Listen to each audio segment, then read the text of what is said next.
சரிங்க, முதல்வர் பாதுகாப்பு சட்டத்தில் 2019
சௌந்தர்யாளர்கள் இது எல்லாமே கேஸ் கன்சியூமர் சம்பந்தப்பட்ட மக்கள் சம்பந்தப்பட்ட பிரச்சனைகள் தான் எல்லாமே நிறுவனம். இது இல்லாம மனித விதிகள் ஒரு பத்திரிகை நடத்திட்டு அதனுடைய வெளியீட்டாளர் ஆசிரியராக இருக்கேன்.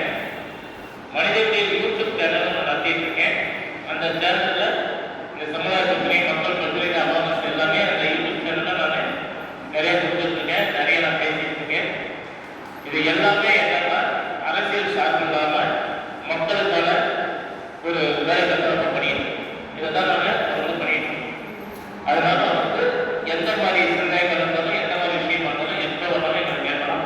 நாங்கள் அதுக்கான பதில் சொல்றோம். இன்னைக்கு இந்த மனப்பாலையிலேயே நிறைய நான் நியூஸ் போட்டிருக்கேன், கேஸ் நடத்திருக்கேன், நிறைய பிரச்சனை டீல் பண்ணி கொடுத்துருக்கேன். ஏன்னா இது எங்க ரிப்போர்ட்ஸ் எல்லாருமே நல்லா தெரியும். எழுத்து சொல்றப்ப நாங்கள் வந்து நீங்க ஒரு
என்னடா காசு கொடுத்து வாங்கிட்டு வந்தா இப்படி கொடுத்துட்டாரு சொன்னேன், பக்கத்துல தம்பி வாங்கி வாங்கிட்டு சொல்லிட்டு கடன் போய் சண்டை போட்டு பெரிய பிரச்சனை பண்றாமா?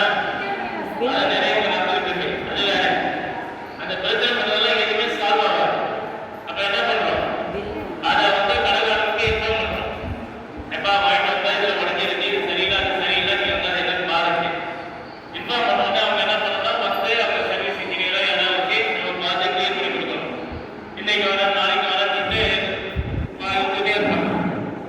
ஏன்னா கடை விற்பனையை பொறுத்த வரைக்கும் நிறைய விற்பனை வரைக்கும் உங்களுக்கு தெரியாது. வாங்க வேணாம் உட்கார வேணாம் வந்தாலும் அதை போய் வித்துட்டாங்க, அது போய் உங்களுக்கு கன்செப்ட் பண்ணுறாங்க. அடுத்த கிளைண்ட் வச்சுருவாங்க, அடுத்த இருக்கிறது. அப்போ இப்போ வந்து அந்த மாதிரி பண்ணலாம்னா முறையிடுறோம் செய்யணும்னு வச்சுக்கோங்க. அது பிறகு என்ன பண்ணுறோம்? அதாவது உடல் டிமாண்ட் குறைந்து இருக்கும் உரிமைன்னு இருக்கு. குறைந்து இருக்கும் உரிமைன்னா நுகர்வோர் குறைதீர் ஆணையம் ஒன்று இருக்கு. ஒவ்வொரு மாவட்டத்திலையும் அந்த ஆணையம் இருக்கும். அது 3 அடுக்கு இதாக இருக்கும். ஒன்று மாவட்ட நுகர்வோர் குறைதீர் ஆணையம், ஒன்று மாநில நுகர்வோர் குறைதீர் ஆணையம், அது தேசிய நுகர்வோர் குறைதீர் ஆணையம். 3 ஆணையங்கள், 3 அடுக்காது.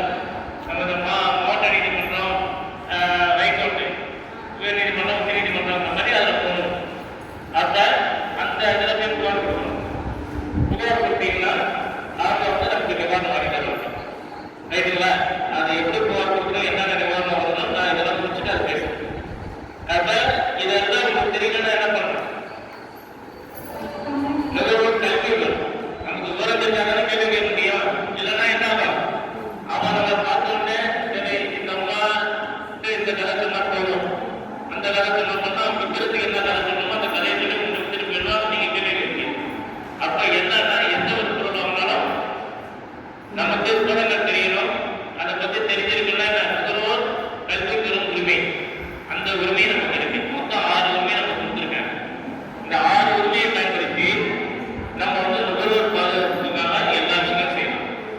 இது இல்லாம அரசியலமைப்பு சட்டப்படி எல்லாருக்கும் இருக்கிற நார்மலா இருக்கிற உரிமை வந்து அடிப்படை தேவைக்கான உரிமை, சுற்றுச்சூழல் பாதுகாப்புக்கான உரிமை. இந்த 2 உரிமையும் அடிஷனல் மொத்தம் 6 + 2 8. இந்த 8 உரிமைகள் வந்து நமக்கு வந்து ஸ்ட்ராங்கா இருக்கும். அடிப்படை தேவை என்ன? உள்ள உணவு, உடுக்க உடை, இருக்க இருக்கு இல்லையா? இது அடிப்படை தேவை. சுற்றுச்சூழல் நம்மளை சுற்றி இருக்கிற சுகாதாரமா இருக்கணும், அதெல்லாம் சுற்றுச்சூழல். இந்த உரிமை 8 உரிமைகளும் நம்ம வந்து பார்க்கணும். சரி, இதெல்லாம் பார்த்துக்கணும். நம்ம குறை வந்தோடனே போய் நமக்கு புகார் கொடுத்தா இருப்பாங்களா? கொடுக்கலாம். என்ன பண்ணணும்? அதுக்கு ஆதாரங்கள் கொடுக்கணும். அதான் நம்ம ஒரு பொருள் வாங்கலாம், என்ன ஆகும்? அதுக்கு பில்லு தருவோம். நம்ம என்ன பண்ணுவோம்? பில்லு பத்திரமா வச்சிருக்கோமா? வாங்கின நேரத்தில் வாசலை தாண்டும் போது பில்லை தூக்கி போட்டு ஞாபகம் மட்டும் கட்டுவோம். ஏன்னா நமக்கு ஞாபகம் தான் முக்கியம். அப்போ எப்போ பில்லு தேவைப்படும்னா அது ரிப்பேர் ஆகிடுச்சுன்னா என்ன ஆகும்? கடைக்காரனுக்கு தான் போமான்றோம். நம்மளுக்கு கேள்வி கேட்கணும், என்ன ஆகும்? பில்லு இருந்தால் தான் கேள்வி கேட்க முடியும். அதனால நமக்கு ஆதாரம் வந்து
அதனால கடமைகள் வந்து முக்கியம், பில்லு ஆதாரம்.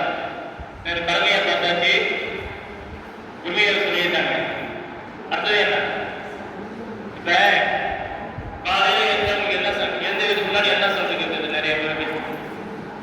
ஒரு 4 மணி 4 மணிக்கெல்லாம் என்ன சொல்றது கேட்குது?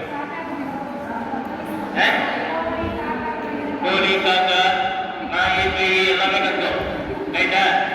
அது கத்துறது ரெகுலரா கத்தாத விட்டுருங்க. நமக்குன்னு கத்துறதுக்கு ஒன்று இருக்குல்ல, ஒரு சாட்டு கேட்கணும். என்ன சொல்றேன்? இதெல்லாம் நம்ம வைக்கிறது. எதிர்த்து வரவன் டைம் கேள்வி பின்னாடி இருப்பான் தெரியுமா? இல்லப்பா, அதே சொன்ன கேட்கணும். நீங்க 6 மணிக்கு வர, சில மணிக்கு 7 மணிக்கு வர, 8 மணிக்கு வரலாம் பேசுகிறேன். நாங்க சொல்ற விஷயம் என்னன்னா, 4 மணிக்கே பால் வரலாம் தத்திடுவான். அவன் 4 தெரு முடிச்சுட்டு வரப்போ உங்க வீட்டுக்கு 6 மணி இருக்கும். அவன் 4 மணிக்கே வேலையை முடிச்சிடணும். புரியுதுங்களா? அதனால அது பெல்ல என்னன்னா, நீங்க பால் வாங்குறதுக்காக அம்மா பால் கொண்டு வந்து பால் கொடுப்போம் இதுதானே. ஆனா அது என்ன, அதுக்கு ஒரு கதையே இருக்கு. ஏன்னா இந்த கதை நான் எல்லாத்தையும் சொல்லிட்டு இருக்கேன். பெல் அடிக்கும் போது என்ன ஆகும்? கண்டுபிடிப்பீங்க. ஆஹா, பால் வாங்க கண்ணு முடிச்ச போய் எழுந்திருப்பீங்க. அப்ப பாலுக்காக நீங்க எழுந்திருக்கிறது வேற. உங்களுக்கு என்ன, அது அந்த பால் வந்து என்ன கலக்குறாங்க? தண்ணி கலப்படமா? அப்ப பெல் அடிச்சு எம்மா சீக்கிரம் கொடுங்க, ஏமாறதுக்கு தயாராகிக்கோங்க, நாங்க இனிமே நீங்க திருப்பி தூங்குற வரைக்கும் எல்லாத்துலயும் நாங்க ஏமாத்திட்டு இருப்போம். எழுந்திரிக்க சொல்ல ஒரு எச்சரிக்கை மணி பார்த்தாங்க. மனுஷன காலைல எழுந்திரிக்க பால் வாங்குறீங்க, கலப்படம். டீ காப்பி வைக்கிறீங்க, அதுல காப்பி தூள்ல கலப்படம் இருக்கு, டீ தூள்ல கலப்படம் இருக்கு, சர்க்கரையில கலப்படம் இருக்கு, எல்லாமே கலப்படம். அதெல்லாம் காப்பி டீல குடிச்சிட்டீங்க, பேஸ்ட் பண்றீங்க, பேஸ்ட்ல கலப்படம் இருக்கு, ஓடி பேஸ்ட் எல்லாம் இருக்கு. அந்த மாதிரி குடிக்கும் போது எல்லாம் முடிச்சுட்டு பெரிய கண்ணாடி முன்னாடி போய் நின்று நம்மளுடைய அழகை வந்து டெவலப் பண்றதுனால மேக்கப் நிறைய பண்ணுவோம். கெமிக்கல்லாம் போட்டு எல்லாம் பூசி நிறைய பண்ணுவோம். பண்ணும்போது என்ன ஆகும்? ஒரு 4 கலப்படம் இருக்கு. 1 மணி நேரம் கழிச்சு பார்த்தீங்கன்னா மூஞ்சி அசிங்கமாயிடும். ஏன்னா இருக்கிற கேமெல்லாம் போட்டாலும் அந்த வேலைகளை பார்த்தீங்கன்னா அலங்காரம் மூஞ்சி தெரியும். அப்ப தொலைச்சி நான் பார்க்கணும் இல்லையா? அப்ப அதெல்லாம் முடிச்சுட்டு இருக்க வெளியே நீங்க என்ன ஆகும்? வண்டி இருக்கீங்க, இப்போ எல்லாமே டூ வீலர் மேக்ஸிமம் வச்சிருக்கீங்க. டூ வீலர்ல என்னன்னா அந்த ஆயில் இருக்குல்ல, டூ வீலர் ஆயில், அந்த ஆயில வந்து போலி ஆயில் கிடையாது. அது வந்து நாங்க திருத்தலைகளை சர்வே பண்ணி பெரிய அளவுல அதை கண்டுபிடிச்சு நிறைய பேரை வந்து ரிமாண்ட் பண்ணி ஒரு 8 கூட லாக் பண்ண அளவுக்கு நான் பண்ணேன். என்ன அந்த வேஸ்ட் ஆயில் இருக்கு இல்லையா, அதெல்லாம் எடுத்து என்ன பண்ணுவாங்கன்னா அதை ஃபில்டர் பண்ணி அந்த இதெல்லாம் எங்கே கிடைக்கிறது பெரிய ரிப்போர்ட் எடுத்து நீங்க அந்த கம்பெனி ஆயில் மாதிரியே அந்த பாட்டில் பேக் பண்ணி கடையில் விற்றுருவாங்க. நம்ம வந்து ஊற்றும் போது என்ன ஆகும்னா வண்டி போயிட்டே இருக்கும், திடீர்னு நம்ம பூங்கும். இப்போ 4 நாளில் மெக்கானிக் செலவு தான். ஸோ ஆயில் தான் போய் வண்டி எடுக்கிறோம், போகும்போதே ஒரே மியூசி பொடிஷன் மாட்டிக்கிறோம். மளிகை கடையில் போய் பொருள் வாங்குறோம் இல்லையா, மளிகை கடை பொருள் வாங்கும்போது என்ன பார்க்கணும்? கொட்டுவை பொருளாக வாங்குறோம். முன்னெல்லாம் அண்ணாச்சி கடையில் 1 கிலோ கூட 4 கிலோ கூட என்ன பண்ணுவோம்? டக்குனு இடையை போட்டு பேப்பரை மடிச்சு மேலே கொடுப்போம். இப்போலாம் அப்படியா? 50 கிராம்னாலும் பேக்கிங் பண்ணிடுறாங்க இல்லையா? பாக்கெட் தான். இப்போ பாக்கெட்டில் என்ன இருக்கும்? எக்ஸ்பிரி டேட் இருந்தால் போதுமா? அப்புறம் வேற என்ன இருக்கும்? நல்லா இருக்குன்னு என்ன நீங்கள் எல்லாம் ஒழிச்சா கொடுப்பீங்க. அதாவது அந்த லேபிள் என்ன இருக்குன்னா கணக்காரங்க முகவரி இருக்கணும், தயாரிப்பு தேதி, விலைப்பட்டியல், விலை அதுக்கடுத்து எக்ஸ்பிரி டேட், காலாவதி. அப்ப இதுல வந்து இதெல்லாம் இருக்கான்னு பார்க்கணும். அது இல்லாம இந்த விலை இருக்கு இல்லையா, ரீட்டைல் பிரைஸ் போட்டுருக்கோம். ரீட்டைல் பிரைஸ் வந்து ஒரு 150 ரூபா இல்லை 200 ரூபா வைங்க. ஒரு இது அவன் என்ன கொடுத்து வந்து 200 ரூபா கொடுக்கணும். நீங்க 200 ரூபா அதில் போட்டுக்கு 220 ரூபாய் போறேன்னா என்ன, அதெல்லாம் வரியெல்லாம் இருக்கு, நாங்க அதெல்லாம் கட்டணம் நல்லா வைப்போம். அப்படியா சொல்லி நம்ம என்ன பண்றோம்? வந்துடும். ஆனா வந்து அந்த ரீட்டைல் பிரைஸ் கீழே போடுவாங்க. இப்படி ஆல் டாக்ஸஸ் போடுவோம். வரிகள் உட்பட அனைத்து வரிகளும் உட்பட நம்ம அதை கவனிக்கவே இல்லை. அப்ப அவங்க சொல்லும்போது எப்ப வரியை சேர்த்து தானே போட்டுருக்காங்க பாரு, நீங்க எங்க நான் கேட்கறதுன்னா ஏமாற்றம் தெளிவாக காசு கொடுக்கணும்.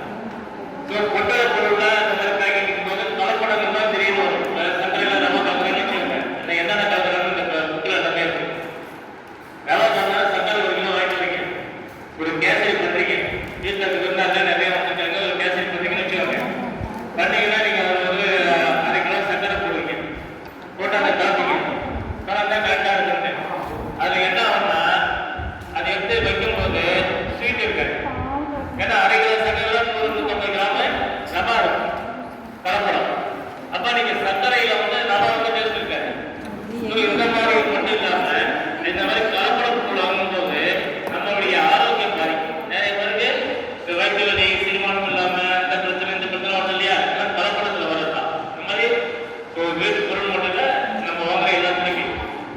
அதே மாதிரி வந்து மெடிக்கல் போறீங்க இல்லையா, மெடிக்கல்ல போய் எங்கேயாவது போய் என்ன மாத்திரை பார்த்துருக்கீங்களா? டாக்டர் கொடுக்குற மாத்திரைங்க நமக்கு தெரியாது.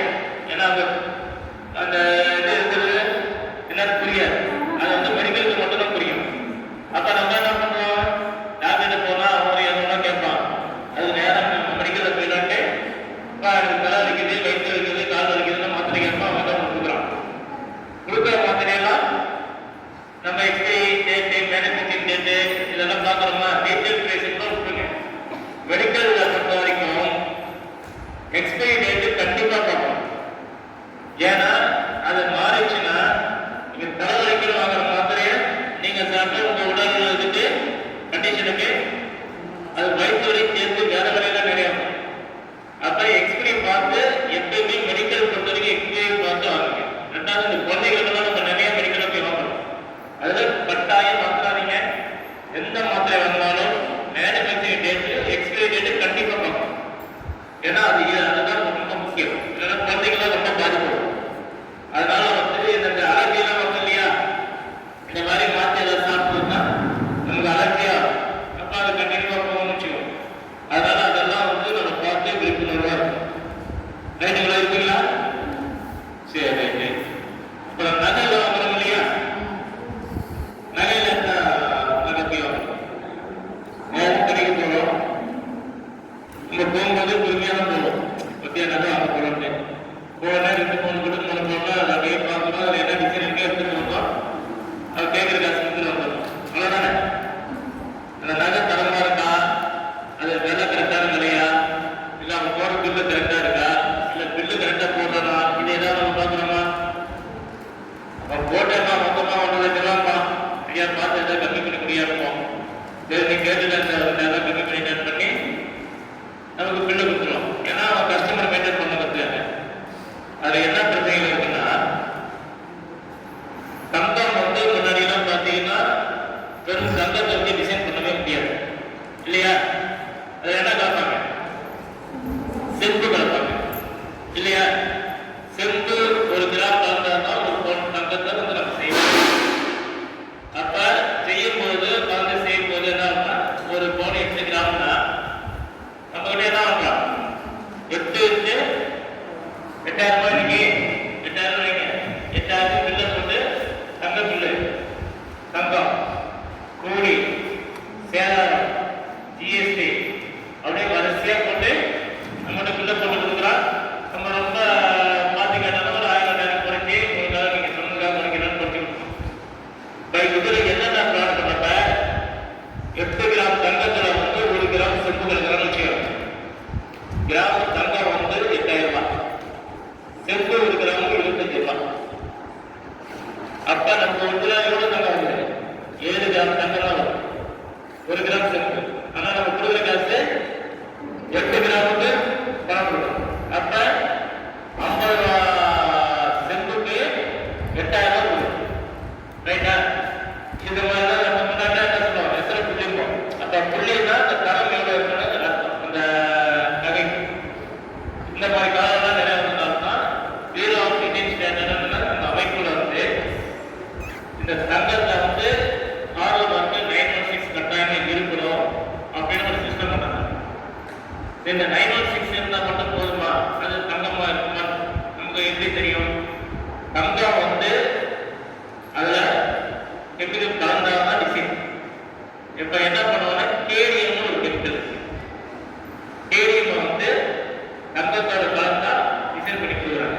இப்ப கேடியம் வந்து எவ்வளவுனா அதுவும் தங்கத்துடைய ரேட்டுக்கு ஈக்குவலான கிராம். 1 கிராம் அது எவ்வளோனா அது 7500 ரூபாய் இருக்கும், இல்லை 7500 ரூபாய் இருக்கும். இப்படி ஏதோ ஒரு ரேட் இருக்கு.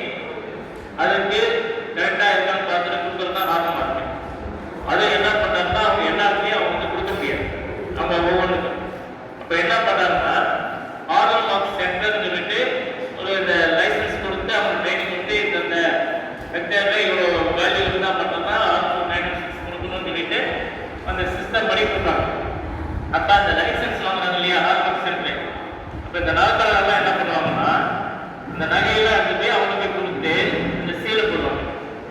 அப்ப அவன் அதை சிஸ்டர் வச்சு அதை கரெக்டாக செக் பண்ணி சீலை போட்டு கொடுப்பான். அப்ப என்னன்னா ஒண்ணு வந்து யாரு லைசன்ஸ் வச்சு சீலை போட்டாங்களோ அவனுடைய சிம்பிள் இருக்கும். ரைட்டா?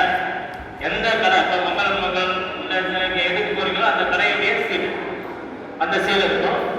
மூணாவது பியூரோ ஆஃப் இந்தியன்ஸ்ல டிஏஎஸ்ன்னு ஒன்று, அதை பார்த்தீங்கன்னா தெரியும். அப்புறம் 906 இருக்கும், அந்த ஆசாரி யாரோ அதை பண்ணாங்க, அந்த சீல் தான் 5 சீல். இது 5 இருக்கான்னு பார்த்துட்டு வாங்கினீங்கன்னா அது தரமா இருக்கும். 5 நம்ம பார்க்க மாட்டோம், தெரியாது. அப்ப என்ன பண்ணா நம்ம கடை இருந்தா கடைக்காரர் அதை நான் பார்க்கணும், லென்ஸ் பண்ணோம்னா லென்ஸ் பண்ணாலும் கொடுக்கணும். கொடுத்த லென்ஸ் எடுத்து பார்த்தீங்கன்னா அந்த சீல் இருக்கான்னு தெரியும். கரெக்டா இருக்கு. சரி, இதெல்லாம் நம்ம பார்த்துடுறோம், சீல் இருக்கு, வாங்கிட்டு வந்துடுறோம். இது எல்லாமே ஒரிஜினலா இருக்கா, உண்மையா இருக்கான்னு தெரியும். எப்படி இதுல கொஞ்சம் தப்பு பண்ணுவாங்க, இதுதான் இவ்வளவு பாக்குறாங்க, அப்புறம் இதுல எப்படி தப்பு நடக்கும்னு நம்ம கேட்கலாம். இதுல வந்து நான் திருச்சிலேயே நம்ம இருக்கு நீங்க ஆட் கேட்கணும், ஆட் பேசி இந்த காதல் தானே கேட்க போறோம் இல்லையா? நீங்க ஆட் வயல குடிக்கலாம், சாப்பிடலாம், எல்லாம் பண்ணலாம். இப்ப என்ன பண்ணுவாங்கன்னா, நாங்க திருச்சியில நான் ஒரு கேஸ் ஒன்று பிடிச்சோம். ஜாபர்ஸ்டா ஸ்ட்ரீட் தெரியுமா? ஜாபர்ஸ்டா ஸ்ட்ரீட்னு கல்யாண காலேஜ் தெரியல, அதுக்கு அந்த லைன்ல ஒரு சென்டர் ஒன்று இருக்கு, ஹால்மார்க் சென்டர். அந்த சென்டர் வந்து லைசன்ஸ் க்ளோஸ் ஆகி ரொம்ப வருஷம் ஆச்சு. ஆனா என்ன பண்ணுவாங்க, அப்ப நிறைய அந்த மாதிரி சீலை போட்டு கொடுத்துருக்காங்க. இன்ஃபர்மேஷன் வந்து சென்னையில இருந்து ஆபீசர்ல இன்ஸ்பெக்ஷன் அந்த செக் பண்ணுறது ரைட் கொடுத்துருப்ப அவங்க வந்து நானும் ஏன்னா நான் கவுன்சில் வந்து எங்களை வச்சுதான் அவங்க பார்க்கணுன்றதுனால நாங்க எல்லாமே உள்ள கொண்டு போய் பார்த்தா சிஸ்டத்துல எல்லா நகைக்கடை சீலை அவங்க வரவங்க சீலை போட்டு கொடுத்து பெரிய லெவலில் ஓடிட்டு. ஆனா அவங்க சீலை போடுறத 916 டெஸ்ட் பண்ணாலும் தெரியாது, இப்போ போடியாது. அப்ப என்ன பண்ணோம்னா அவங்க லைன் விட்டு அந்த சிஸ்டத்துக்குள்ள கேஸ் பண்ணி அவன் மேல வந்து அதை லாக் பண்ணி அவன் மேல கேஸ் திருச்சியில நடக்குது, சாத்தியம் அதை நடந்திருக்கு. இது எதுக்கு சொல்றாங்கன்னா எல்லாமே கிளீனா இருந்தாலும் தப்பு நடக்க வாய்ப்பு இருக்கு. அப்ப நீங்க நகை வாங்குறீங்க, ஒரு 2 லட்சம் நகை வாங்குறீங்கன்னு வச்சுக்கோங்க, இந்த நகையெல்லாம் சரியா இருக்காலும் உங்களுக்கு தெரியணும் இல்லையா? அப்ப இந்த நகையெல்லாம் கரெக்டா அந்த குவாலிட்டி கரெக்டா இருக்கிறவங்க டெஸ்ட் பண்றதுன்னு ஒரு சென்டர் இருக்கு. அங்க வந்து அவங்க கேட்டாங்க எல்லா கூகுள்ல டெஸ்ட் பண்ணலாம்னு வச்சுக்கோங்க, இந்த நகை டெஸ்ட் பண்றதுன்னு அந்த இது இருக்கு. அவங்கள்ட்ட கொடுத்தா அவங்க என்ன பண்ணுவாங்கன்னா அதை டெஸ்ட் பண்ணிட்டு இதுல இத்தனை கிராம் நம்ம கேடிஎம் இது ஒரு சர்டிஃபிகேட் மாதிரியே கொடுப்பாங்க. சர்டிஃபிகேட் கொடுக்கும்போது அது சரியா இருக்கும். அதுக்கு எவ்வளவு சார்ஜ் பண்ண போறீங்க? 5 லட்சம் நகையை கொடுத்து டெஸ்ட் பண்ணும்போது எவ்வளவு சார்ஜ் வாங்குவாங்க? வெறும் 50 ரூபா. 50 ரூபா அதுக்கு மட்டும் 100 ரூபான்னு வச்சுக்கோங்க, அதுக்கு மேல வாங்குவோம். அப்ப 5 லட்சம் ரூபாய்க்கு நகை வாங்கும்போது ஒரு 50,000 நம்ம டெஸ்ட் பண்ணிக்கலாம்னு வச்சாங்க, திருப்தியா இருக்கும். ஏன்னா டெஸ்ட் சும்மா இருக்கும், சர்டிஃபிகேட்டே கொடுத்துருக்காங்க, சர்டிஃபிகேட் எப்பயுமே சொல்லு. அதனால நீங்க அந்த மாதிரி நகைகள் நிறைய வாங்கும்போது இதெல்லாம் பார்த்து நீங்க வாங்கணும். சரி, நகையெல்லாம் வாங்கிட்டு வந்து இந்த டிசைன்கள் கல்லுக்கு போறோம் தெரியுமா? கல்லு எல்லாம் வாங்கணும் இல்லையா? கல்லு வச்ச நகை அதெல்லாம் என்ன பண்ணுவீங்க? கல்லு வச்சு நாங்க வாங்குறீங்களா? அவங்க போடுறதும் பில்லு நம்மளுக்கு மட்டும் ஒரே விஷயம் தான், நீங்க எவ்வளவு வேணா பில்லு போட்டுக்கலாம். ஆனா கேட்கும்போது கொஞ்சம் குறைச்சி கொடுத்தீங்கன்னா எனக்கு சந்தோஷமா போயிடும். அவ்வளவுதான் இல்லையா?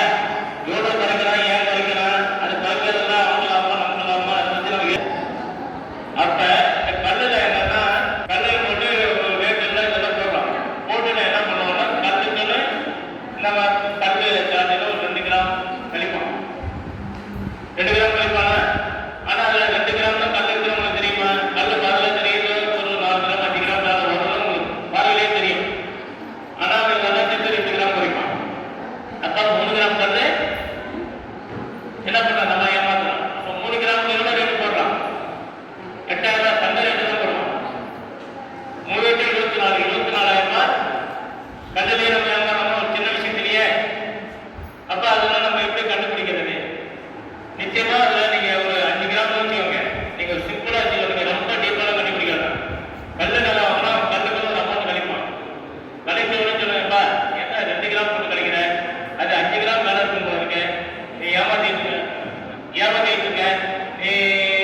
கிராம் 16,000 லாபமா?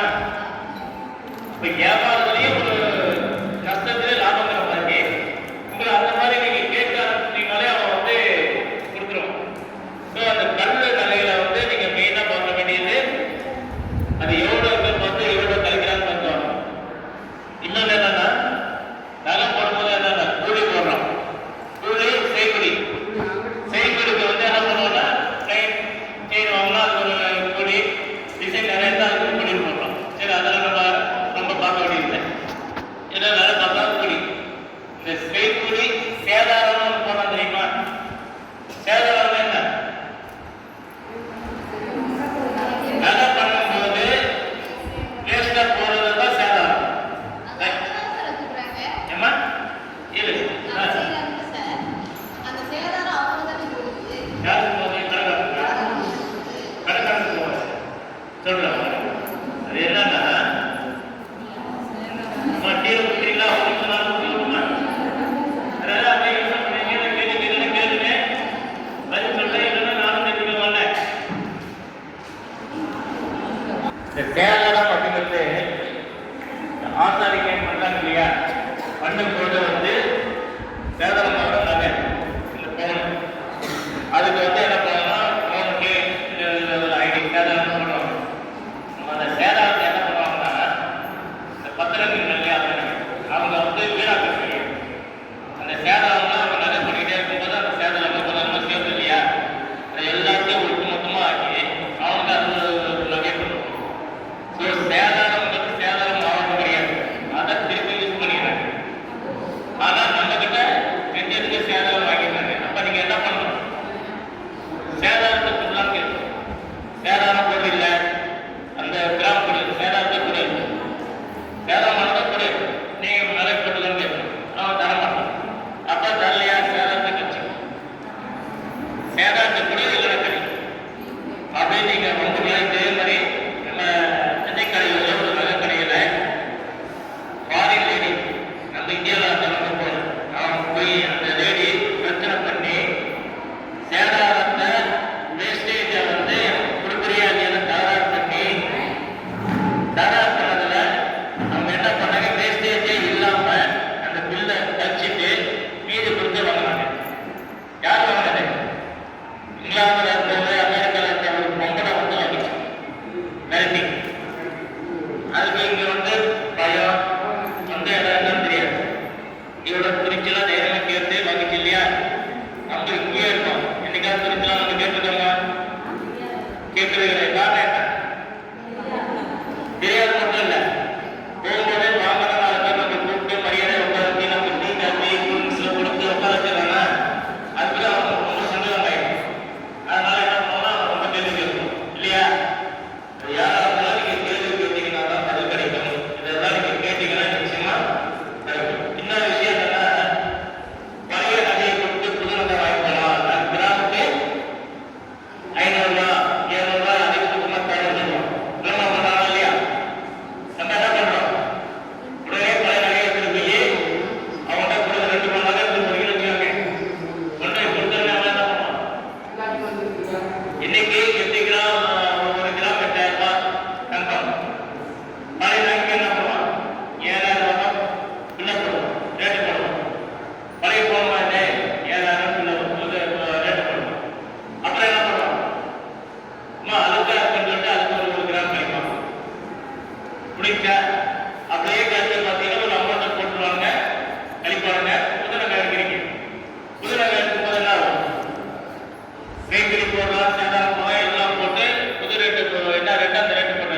முழுசா இருக்கும்.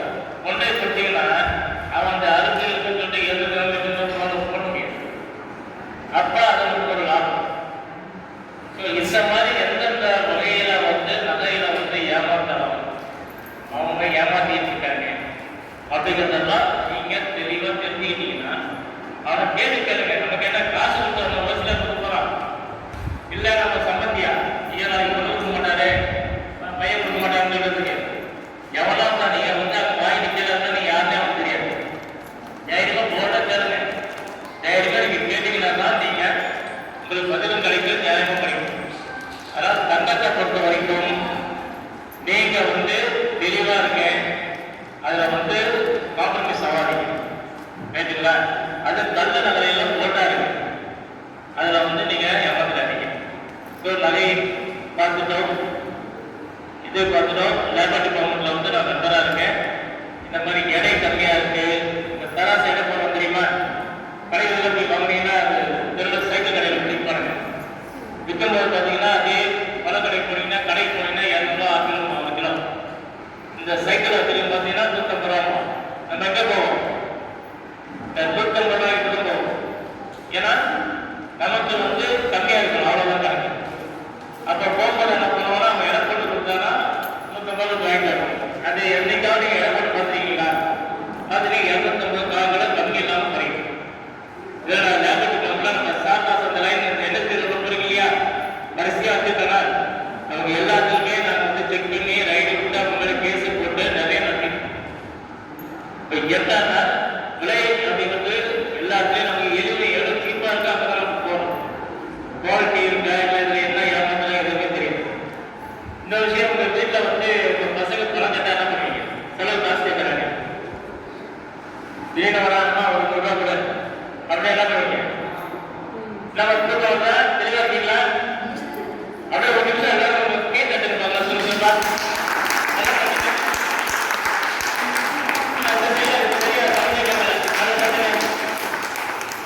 சாப்பாடு மயக்கம் மத்திய நாளில் மயக்கம் சொல்லிட்டே இருக்காங்க. மயக்கம் நம்ம தெளிக்கிறோம் இல்லையா? இந்த கை தட்டும் போது அர்த்தப்படுத்துற உடம்புக்கு சுறுசுறுப்பா இருக்கும். நம்ம சிந்தனை எல்லாம் நிறைய இருக்கிற என்ன எல்லாம் திருப்பி இங்க பணம் தரலாம். இப்ப தெளிவா இருக்கீங்களா? என்ன சொல்றேன் கடைசியா உங்களை கை தட்ட சொல்லி நான் பார்த்தேன். ரைட், சந்தோஷம்.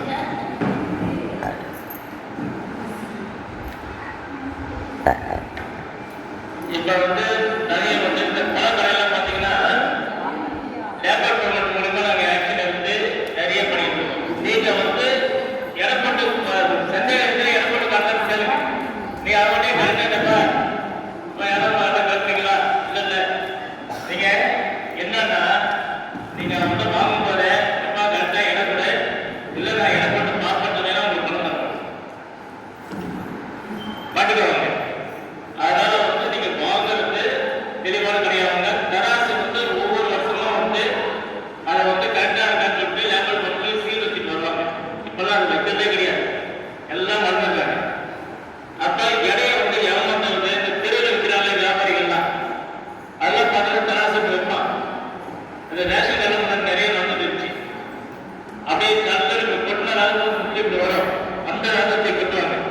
உள்ளது பார்த்தா ஒரு காலம் கம்மியா இருக்கும் இல்லையா?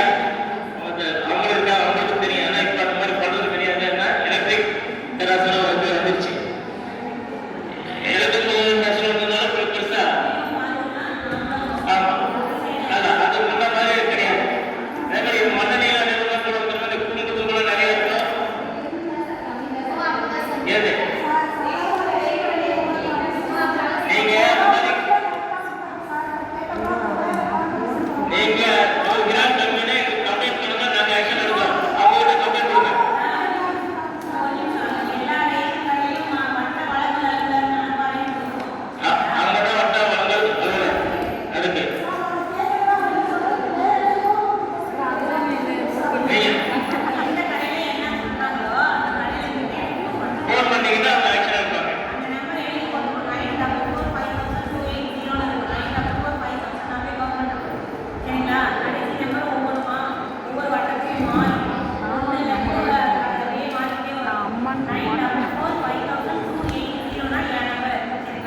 இன்னைக்கு நுகர்வோருக்கு வானளாவிய அதிகாரங்கள் இப்ப இருக்கிற 2019 சட்டப்படி நமக்கு நிறைய உண்டு. 107 செக்ஷன் இருக்கு. நம்ம அறனை காப்பாற்றுறது எந்த மாதிரி மன உளைச்சல் அடைகிறோம், ஏமாறுறோம், நம்ம நம்பிக்கையை வட்டி காசாக்குறாங்க இல்லையா, வேதனைகள் இருக்கு, சேவை குறைபாடு இருக்கு, விலை அதிகமாக வாங்கி நம்ம வேலை அதிகமாக வாங்கிடுறாங்க, ஆன்லைன் மோசடி நிறைய நடக்குது. இந்த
ஏதாவது டிஸ்கஸ்லாம் பேசுகிறோம் எல்லாம் எங்களுக்கு தெரிஞ்சு நாம கேட்டு வரோம். எங்களுக்கு தெரியுமில்ல.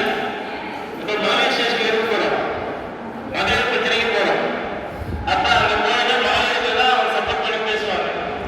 அதே மாதிரி இந்த நுகர்வோர் குறைதீர் ஆணையத்துக்கு போனீங்கன்னா நுகர்வோருக்கு தான் அதில் பணம் கிடைக்கும், வியாபாரிகளுக்கு இல்லை. அதனால நீங்க தைரியமாக அங்கே போகலாம். இன்னொரு விஷயம், அங்கே நஷ்டம் கேட்கும்போது வெளியில் நீங்கள் சிலிண்டருக்குள்ளே போனால் நஷ்டம் ஒரு 5 லட்ச ரூபா கேட்டீங்கன்னா என்ன ஆச்சு? முதல்ல 8% ஸ்டாம்ப் கட்டலாம்ப்பா. 8×5 40, 40,000 நீங்கள் பணத்தை கொடுத்தா 5 லட்ச ரூபா நீங்கள் கேட்க முடியும். ஆனால் இந்த நுகர்வோர் குறைதீர் மன்றத்தில் 50,000 வரைக்கும் நீங்கள் நஷ்டம் கேட்டாலும் அதை கொடுத்து 5,000 மேலே செலவாகும். ஸோ செலவும் கம்மி. ரெண்டாவது நீங்கள் வைக்கணுங்கிற அவசியமே கிடையாது. நீங்களே புகார் கொடுக்கலாம். புகார் கொடுக்கணும் என்ன, இந்த பில்லு, அந்த கேரண்டி, வாரண்டி, நீங்கள் பேசுறது எல்லா ரெக்கார்டும் கொடுத்து எங்களை நஷ்டம் சொல்லி கொடுத்தீங்கன்னா போகலாம். இந்த மாதிரி நான் நிறைய கேஸ் நடத்திருக்கேன். பெரிய ஹாஸ்பிட்டல் மேலே கேஸ் போட்டு 3 லட்சம் வாங்கி கொடுத்துருக்கேன். இன்ஜினியரிங் வீடு கட்டாங்க இல்லையா, அவங்க வந்து அந்த அக்ரிமெண்ட் போடுவாங்க. இப்போ 20 லட்ச ரூபா இந்த டிசைனில் எப்படி கட்டிடுவாங்க இத்தனை மாதத்தில், அந்த 20 லட்ச ரூபா நம்ம கொடுத்துருவோம். ஆனால் என்ன ஆகும், அது 20 லட்சம் வாங்கிட்டே முடிக்க மாட்டாங்க. அப்போ கேஸுக்கு போகலாம். அந்த மாதிரி பெரிய 10 லட்ச ரூபா பணம் வாங்கி கொடுத்துருக்கேன். இந்த மாதிரி நிறைய கேஸுகள் பெரிய பெரிய காப்பீட்டு அப்படிங்கிறதெல்லாம் நிறைய போட்டு நிறைய வந்து நிவாரணங்கள் நுகர்வோருக்கு வாங்கி கொடுத்துருக்கோம். இதெல்லாம் அதுக்கு பேங்க்லாம் பார்த்தீங்கன்னா பேங்க் மோசடி நிறைய நடக்கும். அதெல்லாம் காலம் கம்மியாக இருக்குது, இருக்கிறவங்க இருக்காங்க. பேங்க்கில் பார்த்தீங்கன்னா அவன் ஃபோன் பண்ணுறான் இல்லையா, அம்மா உங்கள் ஏடிஎம் கார்டு லாக் ஆகும்போது ரிலீஸ் பண்ணணும், நீங்கள் அந்த ஏடிஎம் கார்டில் இருக்க அந்த 10 நம்பர் சொல்லுங்கம்மா. நம்ம பேங்க்கில் நம்ம சொன்னோம்னா ஒரு ஓடிபி வரும். ஓடிபி சொன்னோடனே அது சேனல் அவங்க கட் பண்ணிடணும். ஆனால் அவங்க பேங்க்கில் இருந்த எல்லா அமௌண்ட்டும் மொத்தமாக நம்ம அனுப்பிடுவோம். இப்போ டிஜிட்டல் மோசடின்னு ஒன்று வருது, டிஜிட்டல் அரெஸ்ட். வீட்லேயே உங்களை அரெஸ்ட் பண்ணியாச்சு, அது இதில் ஏதாவது நிறைய சொல்லி மோசடி பண்ணி ஏமாற்றி மிரட்டி காசுவாங்க. இதே மாதிரி பாலியல் பிரச்சனை எல்லாமே எல்லாத்துக்கும் ஒரே விஷயம் மட்டும் இந்த நடுவில் வச்சுக்குவாங்க. தப்புன்னு எவனாவது நம்மளை கேட்கும்போது, ஐயா திடீர்னு அவங்க சுத்தம் இல்லாமல் ஒன்று பேசியிருக்கா, ஒரு மெசேஜ் அனுப்பியிருக்கா, ஒரு இந்த மிரட்டியிருக்கானா, நீங்கள் என்ன பண்ணணும்னா பயந்துக்கிட்டு வீட்டில் சொன்ன பயம் இல்லை வெளியே தெரிஞ்ச பையனை என்ன பண்ணுவோம், யாருக்கும் தெரியாமல் மறைக்கிறதுக்கு பயந்துட்டு அவங்க தொடர்ந்து செஞ்சுட்டு போயிடுவோம்.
கோரிக்கைகளை இது பண்ணுவோம்.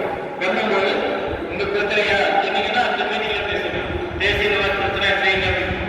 அதனால நீங்க எதா இருந்தாலும் ஒரே விஷயம், தனி மனிதனா டெவலப் ஆகும் பாருங்க. துணையை தராது. துணை எத்தனை நாள் தந்துட்டு போயிடும், இல்லாதப்ப தோத்துட்டு போயிடுவாங்க. அதனால எந்த இருந்தாலும் தனியா நீங்க கேளுங்க. துணிக்குள்ள நீங்களே அதை பேசி கொண்டு கத்துக்கணும். ரைட்டுங்களா? சரி.